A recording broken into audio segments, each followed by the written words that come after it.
une course de chevaux. Ça ne faisait pas du tout son affaire à Mme Snampney. Oncle Ted demande « Mais comment as-tu échoué ici? » Grandpa répond « Toutes ces maisons se ressemblent tellement. Quand je n'ai pas mes lunettes, je n'arrive pas à les distinguer. » Moi, je sais que c'est parce que Mme Snampney a une plus grosse télévision que nous et qu'en plus, elle a une télécommande.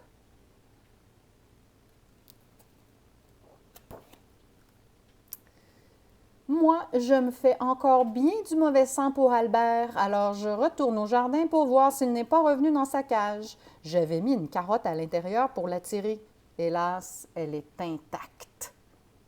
Ça veut dire que Albert ne l'a pas grignoté.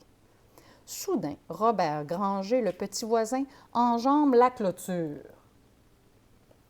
Il demande « Veux-tu flatter mon cochon d'Inde? » Je lui dis « Ce n'est pas ton cochon d'Inde, c'est Albert! » Il répond « Ce n'est pas Albert, c'est Belinda. » Je l'avertis « Tu ferais mieux de me le redonner, Robert Granger. Cet animal est la propriété de mon école et tu vas avoir bien des ennuis avec la police si tu me le rends pas. » Robert Granger devient si nerveux qu'il laisse Albert lui échapper des mains. Albert s'enfuit dans la maison. Oncle Ted s'écrie « Rattrapez-le! » Oh, j'ai oublié de lire. Albert s'enfuit dans la maison et sort par la porte de devant. Oncle Ted s'écrie « Rattrapez-le! » Et nous nous lançons tous à la poursuite du cochon d'Inde fugitif qui fonce vers la barrière. Martin le dépasse, mais se coince la tête dans la barrière. Il a l'air d'une grosse tomate qui couine. Je me réjouis. Quelle chance que tu sois là, oncle Ted, parce que tu vas pouvoir le secourir en un tournement. Secourir des gens coincés dans une barrière, c'est un jeu d'enfant pour oncle Ted qui n'a pas l'air angoissé du tout. Oncle Ted s'écrie « Tiens bon, petit! » Puis il court téléphoner à ses collègues de la caserne de pompiers. L'ennui, c'est qu'il met un temps fou à trouver le téléphone. Bla, bla, bla, bla, bla. En tout cas, je lui ai dit bla, bla, bla, bla, bla. Et tu sais ce qu'il m'a répondu? Bla, bla, bla, bla, bla. Il était où le téléphone? Dans la chambre de Marcy. Entre-temps, maman est revenue de l'aéroport. Elle fouille dans son sac et en sort son nouveau flacon de bain moussant dont elle enduit la tête de Martin. Il lui faut moins de 2 minutes pour délivrer mon frère. Avec du savon, ça glisse, donc elle a pu glisser la tête entre les barreaux. Donc ici, on voit sacoche, bain moussant, tête de... Voyons, j'oublie son nom. Martin. Il y a plein de savon dans les cheveux. Tasse de café et elle soupire alors. J'aimerais bien prendre une tasse de thé paisiblement assise dans le jardin. Et devinez ce qui arrive à ce moment précis. Qu'est-ce que vous pensez qui va arriver? Est-ce qu'elle va pouvoir avoir la paix et prendre son thé tranquille?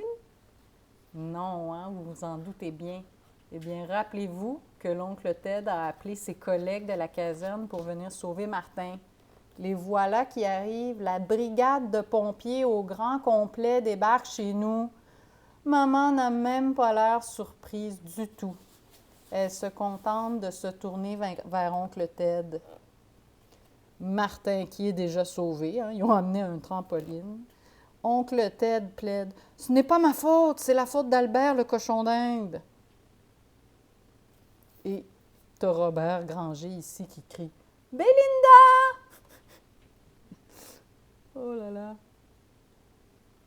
Il cherche le cochon d'Inde. Et si tu regardes bien, ici, je crois que je vois une petite touffe de poils dans les fleurs.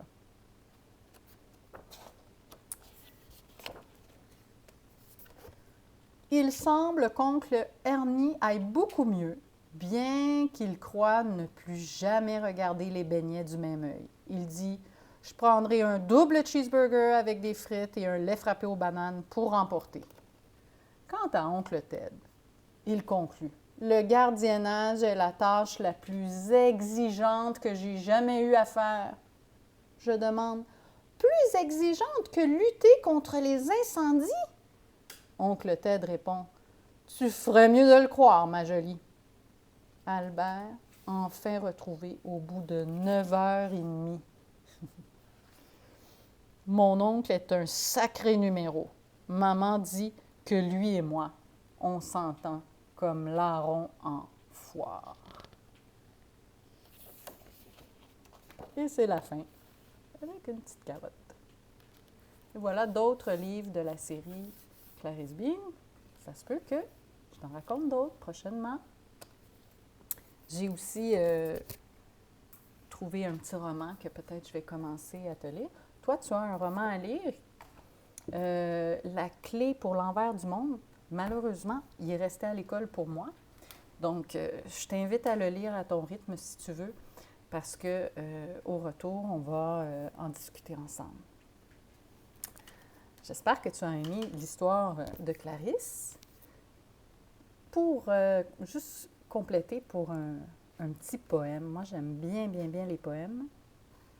Alors, j'en ai choisi un au hasard dans ce livre qui s'intitule « Voyage en amnésie et autres poèmes débiles », écrit par François Gravel, illustré par Virginie Heger, aux éditions Les 400 coups. Et les images sont rigolotes parce qu'ils ont collé des yeux ou des mains, toutes sortes de... Ça fait des visages drôles.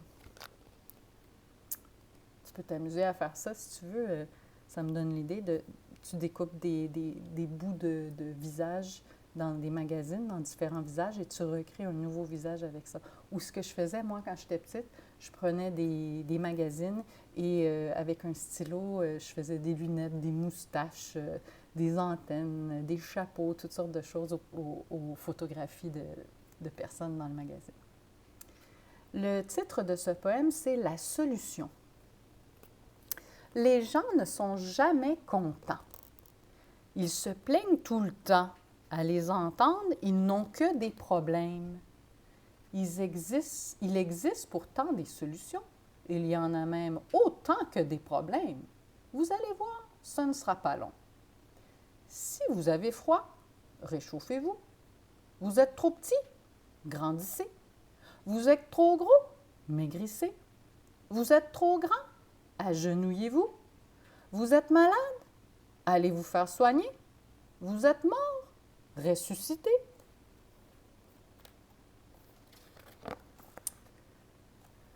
Mes solutions sont trop faciles, me direz-vous?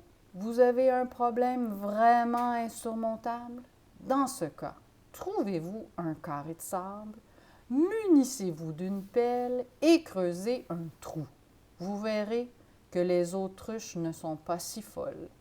La tête enfoncée dans le sable, c'est bien plus drôle. Pour régler les problèmes, c'est peut-être zéro, mais je vous assure, c'est très bon pour la peau. Et on voit ici l'autruche qui a mis sa tête dans le sable. C'est une expression. Se mettre la tête dans le sable, ça veut dire essayer de ne pas voir ses problèmes quand on en a. Voilà, c'était pour le petit poème. Mon idée de journal. Écoutez, je vous lance la suggestion, mais je pense que ça pourrait être très amusant. On se prend un cahier, ou si on n'en a pas, on broche des feuilles ensemble, même si c'est des feuilles brouillons, c'est pas grave, en autant qu'il y ait un côté avec des feuilles, un côté vierge où on peut écrire. Et on pourrait laisser des traces dans ce journal-là, des choses qu'on fait pour se désennuyer pendant ce long congé, ce congé forcé. Donc, vous pouvez prendre mes suggestions. Évidemment, par exemple, moi, je pourrais coller mes étiquettes que j'ai faites tout à l'heure en choisissant les plus drôles. Je pourrais écrire la date pour me souvenir quand j'ai fait ça. Je pourrais faire des dessins, écrire mes réflexions, comment je me sens, ce que j'ai fait aujourd'hui, etc. Et je vais vous donner des suggestions à chaque jour. Donc, on pourrait décorer la page couverture de notre journal. Comme aujourd'hui, la suggestion que je te donnais, c'est de faire un petit peu comme dans le livre de poésie, d'aller trouver des morceaux du corps de différentes photos qu'on trouve dans des vieux magazines qui traînent chez nous et d'en faire des personnages drôles. Mais je laisse ça à ton imagination aussi si tu préfères faire autrement. Donc, ce qui serait bien, c'est que à la fin, quand on va se retrouver ensemble, on puisse partager et s'échanger nos journaux pour voir ce que chacun a fait pendant son congé. Dernière petite chose avant qu'on se laisse. Aujourd'hui, si tu cherches quoi faire, j'ai une idée pour toi. Tu découpes des languettes de papier journal et tu te fais une petite colle maison. J'en ai fait une ici. C'est fait tout simplement avec de la farine et de l'eau. Il faut que ça soit quand même assez liquide. D'accord? Tu essaies qu'il ne reste plus de petits grumeaux, que ce soit bien lisse. Donc, ça va servir à quoi? Ça va servir à se fabriquer des petites, pas des perles, mais des petites billes qui peuvent servir à faire soit des porte-clés ou des colliers ou des bracelets. Donc, j'essaie devant vous, tout simplement. Là, vous ne verrez pas grand-chose, mais en fait, je vais enduire ma bande de papier de mon mélange d'eau et de farine, donc de ma colle maison. J'enduis ça. Pas nécessaire d'en avoir beaucoup, juste que ce soit humecté. Et ensuite, tu te prends un crayon et tu enroules ta bande de papier autour de ton crayon. Tout simplement comme ceci. Voilà. Tu essaies que ce soit le plus droit possible. Une fois que c'est bien enroulé, peut-être que j'en ai pris une trop longue, mais tu peux en faire des plus larges, des plus minces, des plus épaisses, des moins épaisses. Ensuite, tu retires. C'est bien important de le retirer avant de le faire sécher, sinon ta bille va être collée sur ton crayon. Donc, tu le mets sur un papier journal pour le faire sécher. Tu en fais plusieurs. Quand ça va être sec, tu pourras les peinturer, donc de la couleur de ton choix, ou même les laisser nature, ça peut être joli aussi, et les enfiler sur une corde ou un élastique pour en faire un collier. Si tu veux, pour mettre dans ton journal, tu peux prendre une photo de ta création et le mettre dans ton journal ou tout simplement l'apporter en classe quand on va être ensemble pour montrer aux autres ce que tu as fait. Donc, c'était la petite suggestion.